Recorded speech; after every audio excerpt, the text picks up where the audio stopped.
रहमतुल्लाह अलैह दरवेश थे दिल्ली के, बहुत सारे लोग मुरीद थे। एक बड़ा खिदमत गुजार मुरीद था, मजदूरी करता था, गरीब था, तो 6 बेटियां थी उसकी। हजरत साहब के पास रोज आके कहता, हुजूर बच्चियों के लिए दुआ करें, अल्लाह कोई असबाब पैदा कर दे। एक बच्ची की शादी का खर्चा 1000 दिनार है और मैं गरीब हूं। हजरत साहब दुआ कर देते। खानका शरीफ के थोड़े ही फासले पर, हजरत जहां बैठ के मुरीदों की तरबियत करते थे, उससे थोड़ा ही फासले पर ना एक ईसाई रहता था, बड़ा मालदार था, बड़ी सारे ऊंट, गायें, भेड़, बकरियां रखी हुई थी और हजरत शरफुद्दीन रहमतुल्लाह अलैह की बड़ी मुखालफत करता था। और ये जो आपका गरीब मुरीद था, ये उसका पड़ोसी था। एक दिन बुला के ना उनको कहने लगा कि तू किधर जाके जो है वो टकरे मार रहा है, वहां से कुछ नहीं मिलने वाला। वो तुझे क्या देंगे जिनकी खानका खुद चंदे पे चलती है, मदरसा चंदे पे चलता है, मस्जिद चंदे पे चलती है, तेरी बेटी का मामला कहां हल होगा? तो उस दरवेश ने कहा कि तू मेरे पीर को नहीं जानता, तू अजय मेरा महबूब नहीं डिठा, तो पता नहीं ना, तू इस रस्ते का मुसाफिर नहीं, तू नहीं जानता, उनका बस चले ना तो वो हर कीमत में मेरी बेटियों की शादी करा दे। अब वो ईसाई था, कहने लगा अच्छा चलो ठीक है, अगर इतनी बात है ना तो जाओ उनसे जाके कह दो कि 6 साल के लिए मेरे साथ मुआहदा कर लें, तो मेरे जानवरों को चारा डाल दिया करे, 6 साल ड्यूटी करे, मैं 6000 दिनार दे देता हूं। वो मेरे साथ 6 साल मेरे जानवरों को चारा डाले, रखते हैं ना आप चारा डालने के लिए, एडवांस पैसे दे के। अब तो लोग उन्हें भी गुलाम ही बना लेते हैं, बड़ी थोड़ी तनख्वाह देते हैं, जुल्म करते हैं, पूरा मुआवजा नहीं देते। हजरत शेख शरफुद्दीन के बारे में वो कहने लगा, जब अपने पीर से जाके कह के मेरे जानवरों को 6 साल चारा डाले, मैं 6000 दे देता हूं, तू जो कहता है हर कीमत पे जाने को तैयार है। उसने जब ये बात की तो मुरीद ने नाराज हो गया, वो लड़ाई हो गई, गिरबान पकड़ लिया, झगड़ा हुआ, बात बड़ी दूर गई। इस तरह की बात करता मेरे हजरत के बारे में, तेरे जैसे कई मैं वहां काम पे रखा दूं। जब वो बड़ी बहस हुई, बात मोहल्ले में, इलाके में फैल गई, दुनिया ने सुन ली, तो शेख शरफुद्दीन तक भी पहुंच गई। इस तरह झगड़ा हुआ है। लोग सो गए इशा की नमाज के बाद। हजरत साहब ने ना सर पे कपड़ा लिया, उस ईसाई के दरवाजे पे दस्तक दी, वो बाहर आया, फरमाने लगे लोग तो सोच समझ के मुलाजम रखते हैं, तूने भी तो सोच ही लिया होगा, तभी तो मुझे ऑफर की है। तू अपनी ऑफर पे कायम है? वाकई मुझे रख लेगा और 6000 दिनार दे देगा? कहने लगा जा बाबा काम कर अपना। फरमाया नहीं, तूने इतने लोगों में बात की, इतनी बहस हुई, तो कायम है? कहने लगा मैं तो कायम हूं, पर आपने नहीं कायम रहना। फरमाया मैं सोच समझ के आया हूं। उसने कहा आप ड्यूटी करेंगे, भैंसों को चारा डालेंगे? फरमाया एक शर्त, बस जब अजान हो जाए ना तो मुझे रब की नमाज पढ़ने की इजाजत दे देना, बाकी सुबह शाम जो तू कहेगा। अगर उस गरीब की बेटियां ब्याही जाए तो मुझे और क्या चाहिए? उसकी 6 बेटियों का बोझ है उसके सर पे, तू मुझे रख ले। अल्लाह अकबर। वो कहने लगा चले पे मेरे साथ खते बंदगी कर ले। आजकल हम स्टाम करते हैं, उस जमाने में खते बंदगी होता था, गुलामी का खत, काजी शहर के पास, यानी उसका ख्याल था कि चलो स्टाम की बात करूंगा तो भाग जाएंगे। फरमाया चल मैं तैयार हूं। काजी तक गए, तय हो गया, 6000 दिनार दे दिए। हजरत ने मुरीद को बुलाया, फरमाया पुत्र ये ले जा, जा मेरी बेटियों को रवाना कर दे। कहने लगा हुजूर ये क्या कर रहे हो आप, कुछ सोचे? फरमाया यार जब तुझे बेटा बना लिया तो फिर मेरी पोतियां तो लगती हैं ना, मेरा हक तो बनता है ना, जा जाके ड्यूटी कर, उनको ब्याह दे। बात फैल गई। बादशाह भी अकीदतमंद था, वो 12000 दिनार लेके पहुंचा। क्या बताऊं इन रब के बंदों का दिल कैसा होता है, क्या दर्द होता है, क्या रंग। 12000 दिनार लेके बादशाह आया और आके हजरत को पेश किए, का हुजूर आप दें इस ईसाई को, डबल दें और जाए काम करें। आप फरमाने लगे तू पैसे दे, शर्तें ना लगा, मेरा जहां दिल करेगा मैं खर्च करूंगा।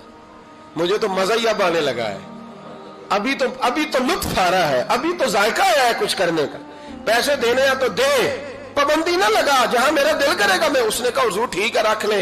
हजरत ने फजर मस्जिद में पढ़ी, जेब में 12000 दिनार थे, ऐलान फरमाया भी किसी और की बेटी भी बैठी है तो पैसे मेरे पास है। वो 12000 दिनार भी बांट दिया और 12000 दिनार बांट के ना तो फिर चले गए खेत में चारा काटने। उस ईसाई को किसी ने बतलाया कि उनके पास तो 12000 आया है, पर तुझसे जान नहीं छुड़ाई उन्होंने। कि वादा ये हुआ था कि 6 देंगे तो जाएंगे, जब तक देंगे नहीं तेरे घर में काम करेंगे। वो ना चारा काट रहे थे, हजरत साहब तो वहां पहुंच गया, दूर जाके खड़ा हो गया, कहने लगा बाबा پہلے تو میں نے مسلمانوں کے اخلاق سنے تھے، اب تو میں نے دیکھ بھی لیے، پر یہ بتا جب 12,000 آیا تھا جان کیوں نہیں چھڑائی؟ تو حضرت چارہ کاٹتے کاٹتے رو پڑے، فرمانے لگے تو نہیں نہ جانتا یہ بیٹیاں سانجھی ہوتی ہیں، پتہ نہیں نا؟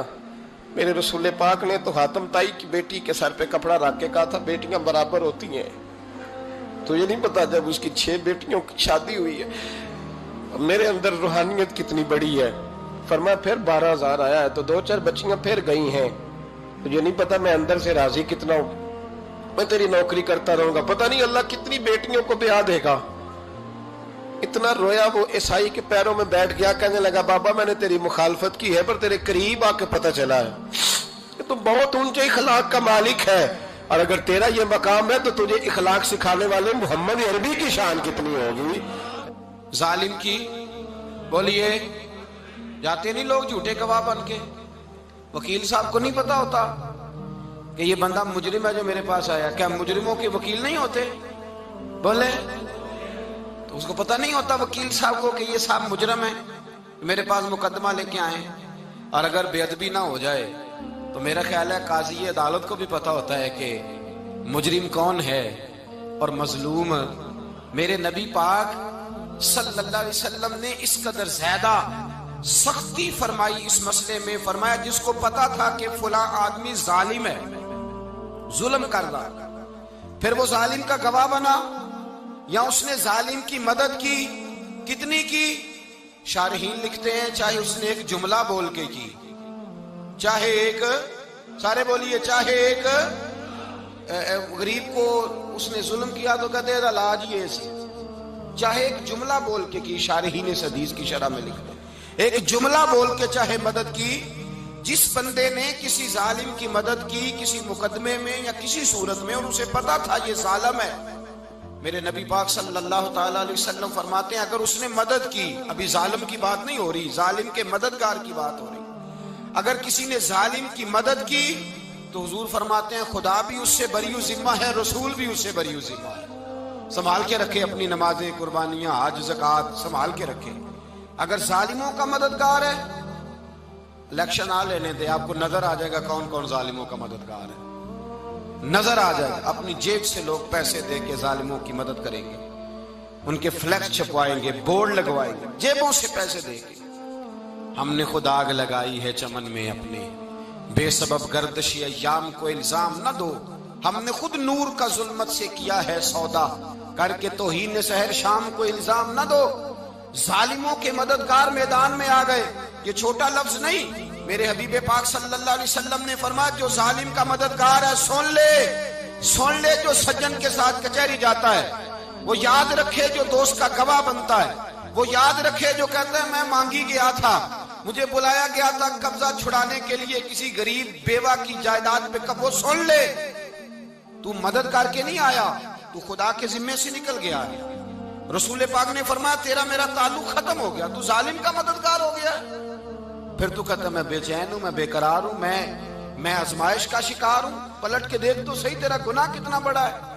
میرے نبی پاک صلی اللہ علیہ وسلم کا ایک اور فرمان سن لیں، ابن ماجہ ابو داؤد میں موجود ہے، اس حدیث کو آپ نے یاد کر لینا ہے، کر لیں گے انشاءاللہ، سارے کہیے انشاءاللہ، کر لیں گے یاد۔ حضور صلی اللہ علیہ وسلم نے فرمایا اگر تو ظالم کی مدد کرے گا نا، یہ لفظ دل کی تختی پہ لکھ لینا، یہ مکافات عمل ہے، مکافات عمل دنیا، ادھر کرو گے تو ادھر بھرو گے۔ فرمایا اگر تو کسی ظالم کی مدد کرے گا، سن لے حضور کا فرمان ہے، اگر تو ابن ماجہ ابو داؤد سیاہ میں موجود ہے، فرمایا اگر تو کسی ظالم کی مدد کرے گا تو رب تعالیٰ مرنے سے پہلے تیرے اوپر بھی ظالم کو مسلط کر دے گا، تیرے اوپر بھی ایک دفعہ ظلم ضرور ہوگا اگر تو ظالم کی، وہ کسی صورت میں بھی ہو سکتا ہے، کسی صورت میں بھی تیرا بیٹا ہی اٹھ کے ظلم کر دے گا، تو الجھ جائے گا، کسی نہ کسی جگہ تیرے لیے تباہی کا سامان ہوگا، تیرے اوپر ظلم ہوگا، اس لیے کہ تو ظالموں کا مددگار ہے۔ چاہیے یہ تھا کہ تو مظلوم کی مدد کرتا ہے۔